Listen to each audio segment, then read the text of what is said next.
A global module in Python, whether it's a part of the standard library or a self-written one, can be imported using the import statement. In this video, we'll primarily use the math module of the standard library. This is a module that provides mathematical functions like sine or cosine, as well as mathematical constants like pi.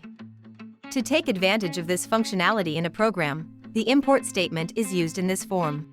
An import statement consists of the import keyword followed by a module name. You can import several modules at the same time by writing them after the keyword, separated by commas. Although an import statement can basically be placed anywhere in the source code, it makes sense to import all modules at the beginning of the source code for the sake of clarity. Once a module has been imported, a new namespace is created with its name. All functions, data types, and values of the module can be used in the program via this namespace. A namespace can be handled like an instance, while the functions of the module can be used like methods of the namespace.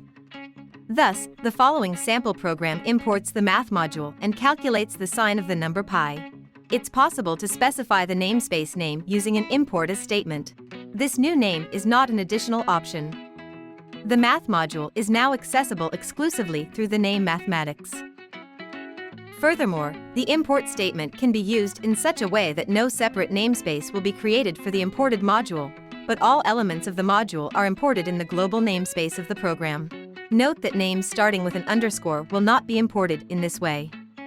These elements of a module are considered implementation details and therefore internal to the module. The purpose of namespaces is to encapsulate sections with different topics, such as the contents of a module, and to address them via a common name. If you import the complete contents of a module in the global namespace of a program, the library may interfere with any references that may exist. In such a case, the already existing references are overwritten without a comment, as shown in this example. For this reason, it makes sense to encapsulate a module in its own namespace when it's fully imported, thus keeping the number of elements imported into the global namespace to a minimum. We just mentioned that you should minimize the number of objects to be imported into the global namespace. For this reason, the from import statement with asterisk is not recommended. However, it's possible to specify a list of elements of the module to be imported instead. In this case, only the sign function and the pi constant will be imported into the global namespace. Here too, you can specify your own name by placing as after the name. The enumeration of objects to be imported with a from import statement can become quite long under certain circumstances. In such cases, it may be enclosed in parentheses.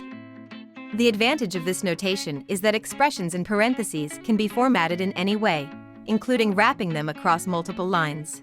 Note that as opposed to the from import statement, parentheses mustn't be used in a normal import statement.